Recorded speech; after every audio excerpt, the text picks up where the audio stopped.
Hello viewers, welcome my channel cooking crazy live. আজ আমি তৈরি করব ক্রিসপি চিকেন ফিঙ্গার। এটার নাম এরকম হওয়ার কারণ হচ্ছে এটা দেখতে ফিঙ্গার শেপের হয়। চিকেন দিয়ে তৈরি করা, খুব ইজিলি এবং খুব কম ইনগ্রেডিয়েন্টস দিয়ে এটা তৈরি করা হয়। এটা বাইরে যেমন মচমচে হবে, ঠিক ভিতরটা ততটাই জুসি হবে। বাচ্চাদের জন্য এটা খুবই ভালো একটা রেসিপি হবে। তো চলুন দেখে নেওয়া যাক ক্রিসপি চিকেন ফিঙ্গার কি করে তৈরি করা যায়। ক্রিসপি চিকেন ফিঙ্গার তৈরি করার জন্য আমি চিকেনের ব্রেস্ট পিস নিয়েছি, নিয়ে সেটাকে এভাবে লম্বা লম্বা করে কেটে নিয়েছি ফিঙ্গার মতো করে। একটা বাটিতে আমি হাফ কাপ ইয়োগার্ট নিয়েছি বা দই নিয়েছি। আমি এখানে টক দই নিয়েছি। আমি টক দই দিয়ে একটা মিশ্রণ তৈরি করব। সেটা দিয়ে আমি আমার চিকেন ফিঙ্গারগুলোকে ম্যারিনেটিং করব। এই রেসিপি ফলো করলে বেশি সময় চিকেন ফিঙ্গার ম্যারিনেট করতে হবে না। এখন এর মধ্যে আমি একটা ডিম দিয়ে নিচ্ছি। ডিম দিয়ে এবার এটাকে ভালোভাবে ফেটে নিব। ভালোভাবে বিট করে নিয়েছি। ভালোভাবে কিন্তু বিট করতে হবে, ভালোভাবে দইয়ে আর ডিমটা যেন মিশে যায়, তাই খুব ভালোভাবে এটাকে সময় নিয়ে বিট করতে হবে। যাই হোক, এখন আমি এর মধ্যে যে চিকেনের পিসগুলো নিয়েছিলাম সেগুলো দিয়ে দিচ্ছি। এখানে প্রায় হাফ কাপের মতো আছে। দিয়ে একটু মিশিয়ে নিব। মিশিয়ে এর মধ্যে এখন দিব লবণ। আমি এখানে 1 টেবিল স্পুন লবণ নিয়েছি, আপনার টেস্ট অনুযায়ী। এবার দিয়ে দিচ্ছি গোলমরিচের গুঁড়া 1 চা চামচ পরিমাণ আছে এখানে। এবার সব কিছুকে একটু ভালোভাবে মেশাতে হবে। এটাকে কিছুক্ষণ রেখে ম্যারিনেশন জন্য রাখার দরকার নেই। এটাই একটা সুবিধা যে খুব তাড়াতাড়ি পিসগুলোর মধ্যে সব কিছু মিক্স আপ হয়ে যায়। আর ভাজার সময়ও এটার ভিতরে ভাজার পরে এর ভিতরে একটা জুসি ভাব থাকে।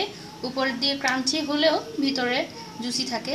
তবে এর জন্য যেটা করতে হবে, আপনাকে তেলটা ভালোভাবে হিট করে নিতে হবে, নিয়ে চুলার আঁচটা কমিয়ে দিতে হবে এবং এটাকে কয়েকটা ব্যাচে ভাজতে হবে। যদি বেশি হিট দিয়ে দেন তাহলে কিন্তু এটা ভিতরে জুসি ভাবটা চলে যাবে আর উপর দিয়ে পুড়ে যাবে।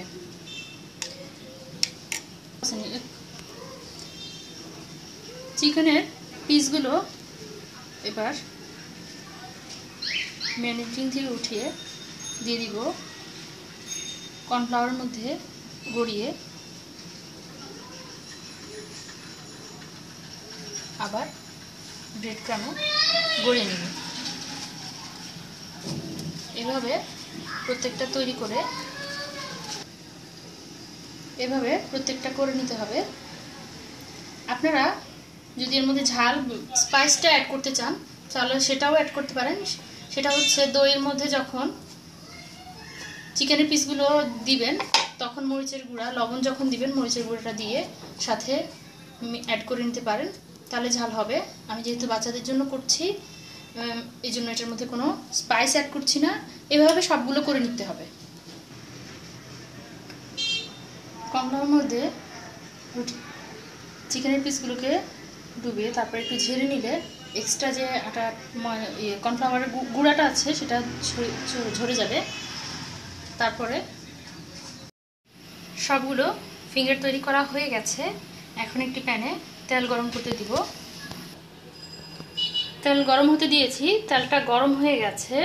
একসাথে সবগুলো না দিয়ে 4-5টা করে বেচে ফিঙ্গারগুলো ভেজে নিলে তাহলে যেটা হবে, তেলের হিটটা কিন্তু চুলার আঁচ একেবারে হাই দেওয়া যাবে না। একদম তেলটা গরম হয়ে যাওয়ার পরে মিডিয়াম থেকে একটু কমিয়ে রাখতে হবে, কারণ বেশি আঁচে দিলে এটা পুড়ে যাবে।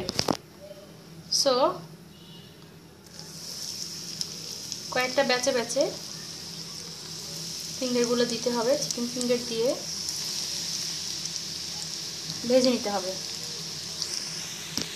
আঁচ বেশি থাকলে ফিঙ্গারগুলো পুড়ে যাবে, সেটা তো বলেছি। আর যদি বেশি একসাথে দেন তাহলে যেটা হবে, আপনার আঁচ যেহেতু কম থাকবে, বেশি ফিঙ্গার দিলে তেলটা ঠান্ডা হয়ে যাবে। তখন আবার এটা শক্ত, ভাজার পরে খেতে শক্ত লাগবে, ভিতরে জুসি ভাবটা আসবে না। 100% গ্যারান্টেড যদি আপনারা এই সিস্টেমটা ফলো করে চিকেন ফিঙ্গার তৈরি করেন তাহলে ভিতরটা উপরটা ক্রাঞ্চি হবে কিন্তু ভিতরটা অনেক জুসি হবে, সফট থাকবে, শক্ত কুড়কুড়া হয়ে যাবে না একেবারে। ভেজে নিচ্ছি। এক পার্ট যখন হয়ে যাবে তখন উল্টে দিয়ে আরেকটা পার্ট ভাজবো। বেশি নাড়া যাবে না, বেশি নাড়াচাড়া করলে এটার বডিটা খুলে আসবে। একটা পার্ট হয়ে যাওয়ার পর আমি উল্টে দিয়েছি। এভাবে আমি দুই থেকে তিনবার এটাকে উল্টে কালার আনবো। কালার আসলে এটাকে উঠিয়ে নিব। এটাকে আমি আরও একবার উল্টে দিব। ভাজা হয়ে গেছে। এখন আমি চিকেন ফিঙ্গারগুলো উঠিয়ে নিব। এভাবে কয়েকটা ব্যাচে ব্যাচে সবগুলোকে ভেজে নিব। হয়ে গেল ক্রিস্পি চিকেন ফিঙ্গার। বাইরে থেকে এটা যতটা মচমচে হয়েছে ভিতর থেকে ততটাই জুসি হয়েছে। আপনারা অবশ্যই এটা বাসায় ট্রাই করবেন। বাচ্চাদের কিন্তু খুবই পছন্দ হবে। আর এটা টিফিনে আপনারা বাচ্চাদেরকে দিতে পারেন। হেলদি একটা ফুড, বাচ্চাদের জন্য খুব সহজে ইজিলি আপনারা বাচ্চাকে চিকেন খাওয়াতে পারবেন।